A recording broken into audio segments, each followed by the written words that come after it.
NEET UG 2024 paper leakage విషయంలో దాఖలైన పిటిషన్లపైన దేశ అత్యున్నత న్యాయస్థానం విచారణ చేపట్టింది. ఇక ఈ క్రమంలోనే ధర్మాసనం కీలక వ్యాఖ్యలను చేసింది.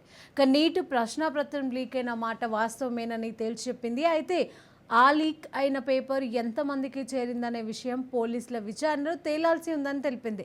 ఇక పేపర్ లీక్తో కేవలం 2 విద్యార్థులకే సంబంధం ఉందని చెప్పడం నమ్మశక్యంగా లేదని ధర్మాసనం స్పష్టం చేసింది. ఇక దేశంలోనే ప్రతిష్టాత్మక పరీక్షను సక్రమంగా నిర్వహించకపోవడం, పేపర్ లీక్ అనేది 23 లక్షల మందితో ముడిపడి ఉన్న అంశమని కోర్టు అభిప్రాయపడింది. ఇక జాగ్రత్తగా పరిశీలించాకే ఈ కేసులో తుది తీర్పును వెల్లడిస్తామని సుప్రీంకోర్టు స్పష్టం చేసింది. అదేవిధంగా లీకేజీతో లబ్ధి పొందిన విద్యార్థులపైన ఎలాంటి చర్యలను తీసుకున్నారని సిబిఐ అధికారులను కోర్టు ప్రశ్నించింది. ఇక ఎంతమంది విద్యార్థులు ఫలితాలను విత్ హెల్డ్లో పెట్టారో ఇక వివరాలను తెలియజేయాలని కోరింది. కాగా నేషనల్ ఎలిజిబిలిటీ ఎంట్రన్స్ టెస్ట్ ప్రశ్నపత్రం లీక్ అయిందని ఆ పరీక్షను రద్దు చేసి మరోసారి నిర్వహించాలని కోరుతూ మొత్తంగా దేశవ్యాప్తంగా సుప్రీంకోర్టులో 38 పిటిషన్లు దాఖలయ్యాయి.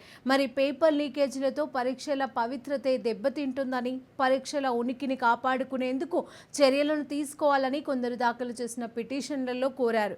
అయితే ఆ పిటిషన్లపైన సుప్రీంకోర్టులో chief justice DY Chandrachud, justice Pardiwala, justice Manoj మిశ్రాతో కూడిన త్రిసభ్య ధర్మాసనం విచారణ చేపట్టింది. ఇక ఇదే అంశాలకు సంబంధించి మరిన్ని అప్డేట్స్ మా ప్రతినిధి స్వప్న లైవ్ ద్వారా అందజేస్తారు. స్వప్న.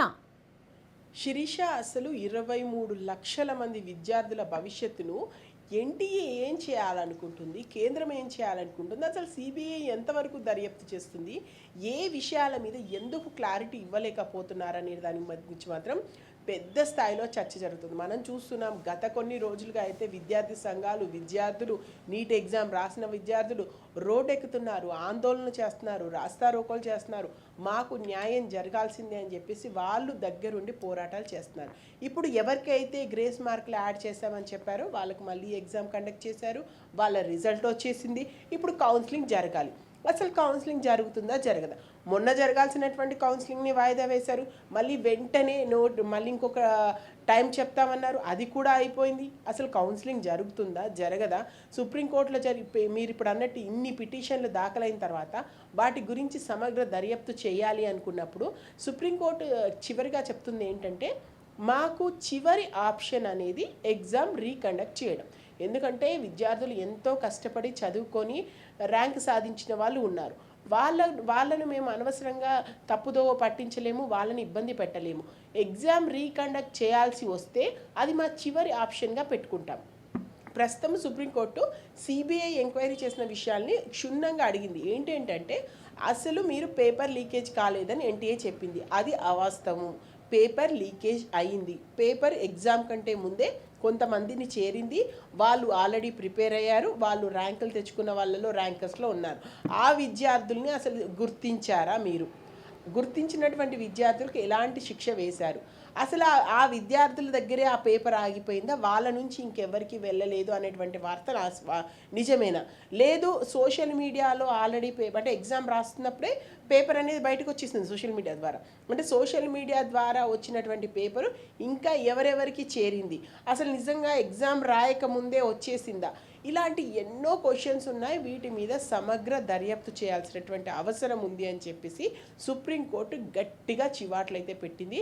కేంద్రం దీనికి సంబంధించి ఏం చేసింది, ఇంకా ఏం చేయబోతుంది అనే దానికి ఒక అంటే రాతపూర్వకంగా క్లియర్గా మేము ఏం చేశామనే దానికి సంబంధించి వాళ్ళు ఇవ్వాల్సి ఉంటుంది. అండ్ సిబిఐ దర్యాప్తుకు సంబంధించి కూడా ఎంతవరకు వచ్చింది ఈ అంశం అనేది చూడాల్సినటువంటి అవసరం ఉంది. అయితే మనం ఒక్కసారి ఈ విషయాన్ని పక్కన పెట్టి విద్యార్థుల వైపుగా మనం ఆలోచిస్తే నీట్ ఎగ్జామ్ అనేది ఎంత అంటే నీటిలో ర్యాంక్ సాధించడం అనేది ఏ విద్యార్థి అయినా గర్వంగా చెప్పుకునేటువంటి విషయం. అంటే నేషనల్ వైడ్గా మేము ర్యాంక్ సాధించాము, మా భవితవ్యం ఇంకా అంటే మా భవిష్యత్తును తీర్చిదిద్దుకోవడంలో ఒక కీలకమైన అడుగు పడింది అని చెప్పేసి విద్యార్థులు భావిస్తారు. అలాంటి ఎగ్జామ్ విషయంలో ఇన్ని తప్పులు ఏ విధంగా జరిగాయి? అధికారుల ప్రమేయం లేకుండా ఇది జరిగేటువంటి అవకాశమే లేదు. ఆ అధికారులు ఎవరో పూర్తి స్థాయిలో మీరు గుర్తించారా? వాళ్ళ మీద ఎలాంటి చర్యలు తీసుకుంటున్నారు? ఈ చర్యలు, వాళ్ళకు శిక్షలు ఇవన్నీ పక్కన పెడితే ఇప్పుడు విద్యార్థులకు మీరేం చెప్తారు? వాళ్ళు కౌన్సిలింగ్‌కి వాళ్ళు ప్రిపేర్ అవ్వాలా? కౌన్సిలింగ్‌కి సంబంధించి ఉంటుందా? ఉండదా? ఏ కీలక నిర్ణయం తీసుకోవాలో వాళ్ళు ఏం చెప్తారు? ఒకవేళ మీరు సడన్‌గా వచ్చేసి మళ్ళీ నీట్ ఎగ్జామ్ కండక్ట్ చేస్తున్నాము, మళ్ళీ ఎగ్జామ్ రాయండి అంటే విద్యార్థులు రాసే పొజిషన్‌లో ఉన్నారా? వాళ్ళు మానసికంగా, శారీరకంగా ఎన్ని ఇబ్బందులు ఎదుర్కొనేటువంటి పరిస్థితి ఉంది. అలా కాదు, ఎక్కడైతే ఇబ్బందులు ఎదురయ్యాయో వాళ్ళకు మాత్రమే మళ్ళీ ఎగ్జామ్ చేస్తామని ఏదైతే మీరు ఇప్పుడు చేసినటువంటి 1563 ఉన్నారు కదా, 1563 వీళ్ళకి సంబంధించి మాత్రమే గ్రేస్ మార్కులు ఉన్న వాళ్ళు వీళ్ళకి ఇంతకే పరిమితమయ్యారా? ఇంకా పేపర్ లీకేజీకి సంబంధించినటువంటి అంశం ఇంకా విద్యార్థులు వేరే వాళ్ళ దగ్గరికి వెళ్ళలేదు అనడానికి మీ దగ్గర ఉన్నటువంటి ప్రూఫ్స్ ఏంటి? ఇవన్నీ కూడా క్లియర్గా చెప్పండి. ఎగ్జామ్ కండక్ట్ చేసే విషయంలో ఎంత పారదర్శకంగా ఉండాలి, అది నేషనల్ వైడ్ టెస్ట్ చేస్తున్నప్పుడు ఇంకెంతగా ఉండాలి. ఇప్పటికే తమిళనాడు లాంటి రాష్ట్రాలు నీటిని పూర్తిగా వ్యతిరేకిస్తున్నాయి. మాకు అవసరం లేదు, మేము మా విద్యార్థులకు అవసరం లేదు అని చెప్తున్నాయి. మిగిలిన రాష్ట్రాలు కూడా ఆ వైపుగా వెళ్ళేటువంటి అవకాశం మనకు కనిపిస్తుంది. ఎందుకు ఇన్ని వస్తున్నా కూడా నేషనల్ టెస్టింగ్ ఏజెన్సీ మీద, అక్కడ ఉన్నటువంటి అధికారుల మీద చర్యలు ఎందుకు తీసుకోవట్లేదు? జరిగినటువంటి దాన్ని కప్పిపుచ్చుకునేటువంటి ప్రయత్నమే ఎందుకు చేస్తున్నారు? ఇప్పుడు మనము ఎన్టీఏ కానీ ఇటు కేంద్ర ప్రభుత్వం నుంచి కానీ ఎప్పుడు ఆ జరిగినటువంటి విషయం చాలా చిన్నది, ఆ లీకేజ్ చాలా చిన్న ప్రాంతానికే పరిమితమైంది, 67 మంది కూడా దాంట్లో లేరు, కేవలం కొంతమందికే ఉన్నారు, ఒక 10 మించదు ఈ సంఖ్య అని చెప్పేసి ఆ నెంబర్ని మీరు తక్కువ చేసి చూపించి ఇంత పెద్ద లీకేజ్ని తప్పుదోవ పట్టించే ప్రయత్నమే మీరు ఇంతవరకు చేశారు. అది కరెక్ట్ కాదని చెప్పేసి సుప్రీంకోర్టు తేల్చి చెప్పేసింది. లీకేజ్ జరిగింది వాస్తవము, లీకేజ్ అయినటువంటి ప్రశ్నపత్రం విద్యార్థులకు చేరింది వాస్తవము. ఆ విద్యార్థులకు ప్రశ్నపత్రం ఇవ్వడం కోసం కొంతమంది ముఠాగా చేరి దాన్ని అమ్ముకున్న మాట వాస్తవము. ఆ లీకేజీకి సంబంధించి చాలామంది లబ్ధి పొందిన మాట వాస్తవము. దీనిలో అధికారుల ప్రమేయం ఉన్నది అన్నమాట కూడా వాస్తవం. దీని గురించి ఇంకా మీరు మాట్లాడాల్సినటువంటి అవసరమే లేదని చెప్పేసి సుప్రీంకోర్టు క్లియర్గా చెప్పింది. ఇక మీరు ఏం చేయబోతున్నారో మాకు పూర్తి స్థాయిలో ఎప్పటికప్పుడు మీ ఎంక్వైరీకి సంబంధించినటువంటి అప్డేట్స్ ఇవ్వండి. ఎగ్జామ్ రీకండక్ట్ చేయకపోతే వాట్ నెక్స్ట్, ఏ విధంగా విద్యార్థులు, ఎందుకంటే వాళ్ళ మెదళ్లలో ఇప్పుడు 100 క్వశ్చన్స్ ఎగ్జామ్కి సంబంధించినటువంటి టెన్షన్స్లో ఉన్నారు, పేరెంట్స్ టెన్షన్స్లో ఉన్నారు, పిల్లల భవిష్యత్తు ఏమైపోతుందో అనేటువంటి ఆందోళనలో ఉన్నారు. కొంతమంది విద్యార్థులు అయితే ఏం చేయాలో అర్థం కాక ఇంకా మమ్మల్ని ఇలాగే వదిలేస్తే మేము పిచ్చి వాళ్ళం అయిపోతామా, లేదా సూసైడ్ల వరకు వెళ్ళమంటారా అని చెప్పేసి మాట్లాడుతున్నటువంటి విద్యార్థులు కూడా ఉన్నారు. ఇది ఇంకా రోజు రోజుకు మరో మలుపు తిరిగి విద్యార్థులు తప్పుడు డెసిషన్స్ తీసుకునే వరకు వెళ్లకుండా దీనికి ఒక పూర్తి స్థాయిలో మీరు మీ దగ్గరే బ్రేక్లు వేస్తారా, లేదా సుప్రీంకోర్టు పూర్తిగా కలగజేసుకొని దీనికి సంబంధించినటువంటి విషయాన్ని ఇవ్వాలంటే సుప్రీంకోర్టు కలగజేసుకోవడం వల్ల దాదాపు 38 పిటిషన్లు నమోదవడం అనేది చిన్న విషయం కాదు శిరీష. ఎందుకంటే అంత పెద్ద సంఖ్యలో ఏం జరుగుతుంది ఏంటి అనేసి అంటే ముందు ఒకసారి మనం చూసుకుందాం. ఒకసారి నీటికి సంబంధించి ఆ పరంపర చూసుకుందాం. ఎగ్జామ్ జరిగింది, 67 మందికి టాప్ ర్యాంక్స్ వచ్చాయి. అంటే నేషనల్ వైడ్గా ఎప్పుడు 10 మందికి కూడా మనకి ఎప్పుడు కనిపించలేదు. 10 మంది వస్తేనే అబ్బా ఆశ్చర్యంగా చూస్తాం, అలాంటిది 67 మంది. ఏంటి 67 మందికి 720కి 720 మార్కులు వచ్చినట్లుగా చెప్తుంది. కానీ అయితే మీరు ఇందాక చెప్పినట్టుగా పేపర్ లీకేజీకి సంబంధించి అవ్వచ్చు, విద్యార్థులు ఎవరైతే పేపర్ లీకేజ్కి ముందు అంటే ఒక రోజు ఎగ్జామ్స్కి ముందుగానే ఒక స్పెషల్ రూమ్స్ దగ్గర ఉంచి వీళ్ళని ప్రిపేర్ చేయించినట్టుగా కూడా తెలుసు. కానీ ఇవన్నీ మొత్తంగా చూసుకుంటే ఆ లీక్ అయిన పేపర్ ఎంతమందికి చేరిందనే విషయం పోలీసులు విచారణ చేస్తే కేవలం 2 విద్యార్థులకు మాత్రమే చేరిందని చెప్పడం అయితే నమ్మశక్యం అంటారా? అసలు 100% కాదు. ఇంత పెద్దగా జరిగిన తర్వాత ఆ లీకేజ్ ఇద్దరికే పరిమితమైందంటే ఎవరు నమ్ముతారు? అందులో విద్యార్థులు అసలు నమ్మేటువంటి పరిస్థితి ఉందా? ఈ రోజులో ఉన్నటువంటి టెక్నాలజీలో ఒక్కసారి వాట్సాప్లో ఒక మెసేజ్ పెడితే క్షణాల్లో అది లక్షల మందికి చేరుతుంది. అలాంటిది పేపర్ లీక్ అయ్యి ఒక సెంటర్లోనే దాదాపు ఇప్పుడు ఫస్ట్ ర్యాంక్ వచ్చిన వాళ్ళలో ఒకే ప్రాంతానికి చెందిన వాళ్ళు, ఒకే సెంటర్కి చెందిన వాళ్ళు ఎక్కువ మంది ఉన్నారు. అలా ఎలా జరిగింది? ఒక్కసారి పేపర్ వాళ్ళ దగ్గరికి వచ్చిన తర్వాత కేవలం 2కే ఇచ్చి ఊరుకున్నారు, ఇంకా ఎవరికి దాన్ని స్ప్రెడ్ చేయలేదు. వాళ్ళ కోసం ప్రత్యేకంగా వెహికల్ పెట్టారు, వాళ్ళ కోసం ప్రత్యేకంగా ఒక సెంటర్ని బుక్ చేశారు. ఆ సెంటర్లో వాళ్ళిద్దరినే కూర్చోబెట్టారు, వాళ్ళిద్దరినే స్పెషల్గా చదివించారు, ఆ ఇద్దరే వచ్చి ఎగ్జామ్ రాశారు. ఇది నమ్మశక్యంగా లేదు. ఒక మూటకి మూట దీంట్లో ఇన్వాల్వ్ అయింది, కొన్ని లక్షల్లో డబ్బులు చేతులు మారాయి అని చెప్తున్నప్పుడు అది కేవలం ఇద్దరు విద్యార్థులకే లాభం చేసింది అంటే నమ్మడానికి విద్యార్థి లోకం సిద్ధంగా లేదు. ఈ విషయంలో చాలా డౌట్స్ ఉన్నాయి. ఇదంతా కరెక్ట్ కాదు, ఇది చాలా మందికి చేరింది, సోషల్ మీడియా ద్వారా విపరీతంగా సర్క్యులేట్ అయింది, చాలామంది డబ్బిచ్చి కొనుక్కున్నారు. ఒకసారి 20 లక్షలు ఇచ్చి కొన్నవాడు ఆ తర్వాత ఆ పేపర్ ఇవ్వడానికి ఇంకో 10 లక్షలు, వాళ్ళ దగ్గర ఉంటే ఇంకో 5 లక్షలు, అసలు ఇట్లా పోయారని చెప్పేసి రకరకాల వార్తలు వస్తున్నాయి. ఆ వార్తల్లో ఏది నిజమో ఏది లేదో నిగ్గు తేల్చాల్సింది దర్యాప్తు సంస్థ. కానీ దర్యాప్తు సంస్థ నిగ్గు తేల్చి సుప్రీంకోర్టులోకి విషయాన్ని చెప్పి సుప్రీంకోర్టు డెసిషన్ తీసుకొని ఇదంతా జరిగేసరికి వాట్ అబౌట్ కౌన్సిలింగ్ ఎప్పుడు జరగాలి, విద్యార్థులకు సంబంధించిన ర్యాంకులు ఎప్పుడు కన్ఫర్మ్ కావాలి, వాళ్ళ భవిష్యత్తుకు సంబంధించిన అడుగు ఎప్పుడు ముందుకు పడాలి, వాళ్ళకు సంబంధించినటువంటి విషయాల మీద భవిష్యత్తు మీద దృష్టి ఎప్పుడు పెట్టాలి, ఇలా మీరు టైం జరుపుకుంటూ పోవడం వల్ల ఎవరికి నష్టం జరుగుతుంది? మళ్ళీ విద్యార్థులకే నష్టం జరుగుతుంది. వాళ్ళని ఎగ్జామ్ని చదువుకోమంటారా వద్దంటారా? ఏదో ఒక క్లారిటీ ఇవ్వాల్సిన అవసరం ఉంది. విద్యార్థి లోకం అయితే ఊరుకునే పరిస్థితి లేదు. రాస్తారోకలు, ధర్నాలే కాదు, ఇంకా అవసరమైతే ఇంకో అడుగు ముందుకు వేయడానికి కూడా వాళ్ళు సిద్ధంగా ఉన్నారు. ఎందుకంటే చాలా కోపంగా ఉన్నారు.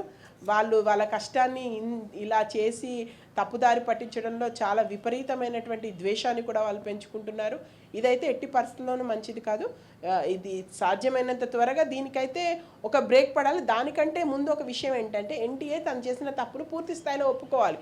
మా దగ్గర లీకేజ్ అయింది, ఈ అధికారులు ఇన్వాల్వ్ అయ్యారు, ఈ అధికారుల వల్ల ఈ మూటాకు చేరింది, ఈ మూటా నుంచి ఇంతమంది విద్యార్థులకు చేరింది, వాళ్ళ దగ్గర ఉన్నటువంటి టెక్నాలజీ అంటే ఫోన్స్ ద్వారా ఇంకెవరికైనా చేరిందా, ఇంకా చాలామందికి చేరితే అది కనీసం ఒప్పుకొని రీకండక్ట్ చేస్తాము ఎగ్జామ్ అని చేయడానికైనా సరే మీరు క్లారిటీ ఇవ్వండి. ఏదో ఒక దాని మీద ఉండకుండా ఈ కప్పిపుచ్చేటువంటి ప్రయత్నాలు చేయడం ద్వారా ఇంకా రకరకాల డౌట్స్ అవుతున్నాయి.